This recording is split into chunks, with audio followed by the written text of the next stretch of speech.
Tetapi dari sisi aspek kepala desa abai terhadap instruksi gubernur, itu kesalahan yang tidak bisa diampuni. Nah, kemudian perlakuannya bagaimana? Ya sama dong, perlakukan kayak preman di Bekasi. Tahan kan? Preman ditahan. Masa kepala desa kan sudah tahu ada instruksi. Kan dia melakukan sebuah perbuatan, meminta untuk digratifikasi. Melanggar hukum ya, Pak? Ya, melanggar hukum. Selamat datang di Kisah Nyata Official. Jangan lupa subscribe. Di tengah kesibukan masyarakat menyambut bulan suci Ramadan dan menjelang perayaan Idul Fitri, ada satu berita yang mencuri perhatian publik. Seorang kepala desa di Kelapa Nunggal mendadak menjadi perbincangan setelah video yang memperlihatkan dirinya meminta THR senilai 165 juta rupiah viral di media sosial. Kasus ini pun segera sampai ke telinga Gubernur Jawa Barat, Deddy Mulyadi, yang langsung memberikan respons tegas terhadap tindakan yang dianggap mencoreng citra pemerintahan desa. Kejadian ini bermula dari sebuah rekaman yang beredar luas di berbagai platform media sosial. Dalam video tersebut, tampak sang kepala desa berbicara dengan nada santai, namun meminta sejumlah uang dengan nominal yang fantastis sebagai THR. Tak tanggung-tanggung, ia meminta uang sebesar 165 juta rupiah. Permintaan ini ditujukan kepada pengusaha setempat yang beroperasi di wilayah desanya. Video ini pun langsung mendapat reaksi beragam dari masyarakat. Ada yang terkejut, ada yang marah, dan ada pula yang merasa prihatin dengan kondisi tata kelola desa yang masih jauh dari kata bersih. Dalam rekaman yang beredar, kepala desa tersebut beralasan bahwa permintaan THR ini merupakan tradisi yang sudah lama dilakukan. Ia mengklaim bahwa dana tersebut akan digunakan untuk berbagai keperluan desa, termasuk untuk membagikan THR kepada perangkat desa lainnya. Namun banyak pihak yang meragukan transparansi penggunaan dana tersebut dan mempertanyakan legalitas tindakan tersebut. Kasus ini langsung sampai ke meja Gubernur Jawa Barat, Deddy Mulyadi. Dikenal sebagai sosok pemimpin yang tegas dan memiliki kepedulian tinggi terhadap kesejahteraan masyarakat, Deddy Mulyadi pun langsung memberikan tanggapannya. Dalam sebuah pernyataan resmi, Deddy menegaskan bahwa tindakan kepala desa tersebut tidak bisa dibenarkan.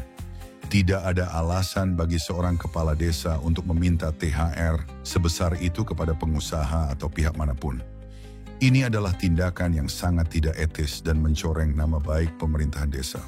Seorang pemimpin seharusnya memberi contoh yang baik, bukan justru memanfaatkan jabatannya untuk kepentingan pribadi, ujar Deddy dalam pernyataannya. Lebih lanjut, Deddy Mulyadi mengatakan bahwa ia tidak akan tinggal diam terhadap kasus ini. Ia meminta agar aparat hukum segera turun tangan untuk menyelidiki dugaan penyalahgunaan wewenang ini. Menurutnya, permintaan THR dalam jumlah yang besar seperti ini dapat dikategorikan sebagai pungutan liar yang melanggar hukum. Seiring viralnya video ini, masyarakat pun bereaksi dengan berbagai komentar pedas di media sosial. Banyak yang mengecam tindakan kepala desa tersebut dan menuntut adanya tindakan tegas.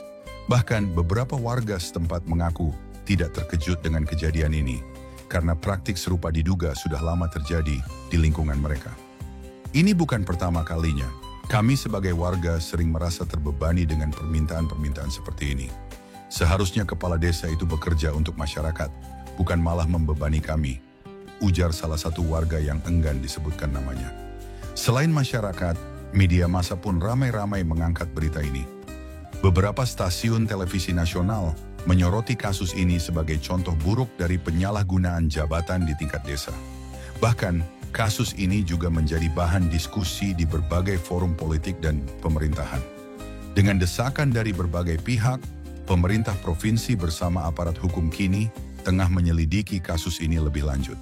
Ada kemungkinan bahwa kepala desa tersebut akan menghadapi sanksi administratif atau bahkan proses hukum jika terbukti ada unsur pidana dalam kasus ini. Menurut sumber dari pihak kepolisian, kepala desa ini dapat dijerat dengan undang-undang tentang tindak pidana korupsi jika terbukti bahwa permintaan THR tersebut merupakan bentuk pemerasan atau penyalahgunaan wewenang. Selain itu, Kementerian Dalam Negeri juga memberikan perhatian khusus terhadap kasus ini.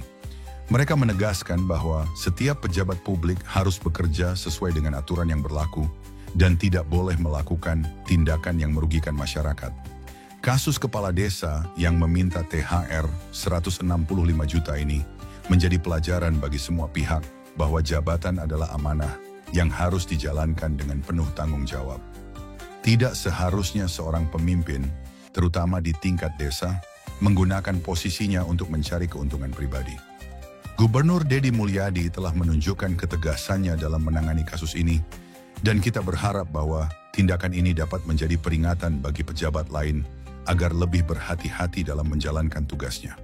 Masyarakat pun diharapkan terus mengawasi dan melaporkan segala bentuk penyimpangan yang terjadi, agar pemerintahan yang bersih dan transparan dapat terwujud.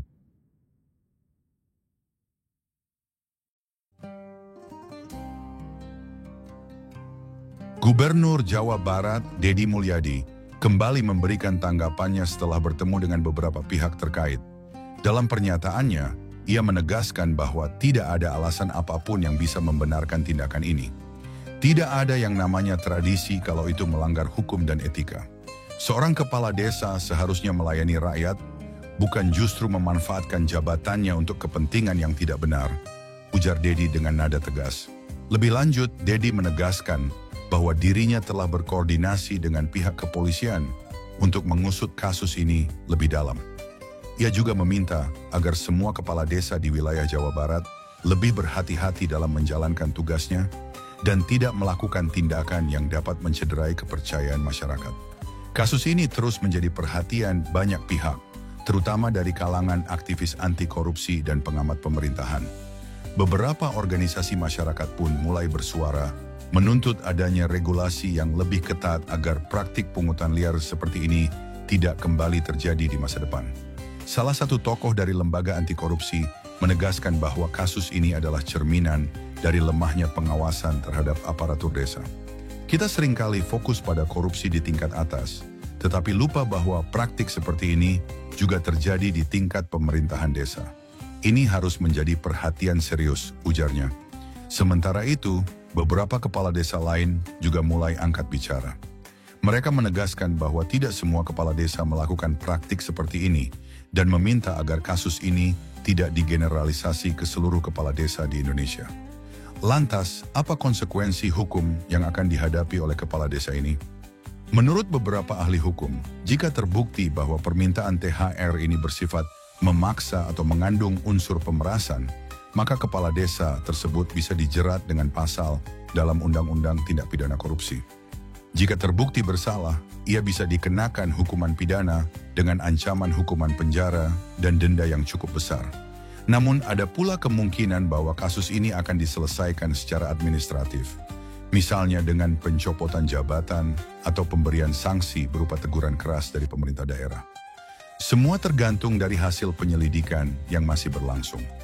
Dari kasus ini, banyak pihak yang menyarankan agar ada perubahan kebijakan terkait pemberian THR di lingkungan pemerintahan desa. Salah satu usulan yang muncul adalah pembuatan aturan yang lebih jelas mengenai batasan dana yang boleh digunakan oleh kepala desa dalam memberikan tunjangan bagi perangkat desa. Selain itu, ada juga wacana untuk meningkatkan transparansi dalam pengelolaan anggaran desa. Salah satu caranya adalah dengan mewajibkan setiap desa untuk membuat laporan keuangan yang bisa diakses oleh masyarakat secara terbuka. Dengan demikian, setiap pengeluaran dana desa bisa diawasi secara lebih ketat.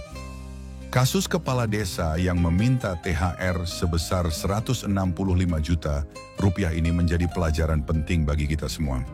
Ini bukan sekadar kasus biasa, tetapi juga menunjukkan betapa masih banyaknya celah bagi praktik penyalahgunaan wewenang di tingkat desa. Sebagai masyarakat, kita harus terus mengawasi jalannya pemerintahan agar kasus serupa tidak kembali terulang. Gubernur Deddy Mulyadi telah menunjukkan ketegasan dalam menangani kasus ini, dan kini bola panas ada di tangan aparat hukum. Kita semua berharap agar kasus ini bisa menjadi momentum untuk memperbaiki sistem pemerintahan desa agar lebih transparan dan akuntabel. Nah, bagaimana menurut kalian? Apakah kepala desa ini pantas dihukum berat atau masih ada ruang untuk perbaikan? Tulis pendapat kalian di kolom komentar ya. Jangan lupa untuk like, share, dan subscribe agar tidak ketinggalan berita-berita menarik lainnya. Sampai jumpa di video berikutnya.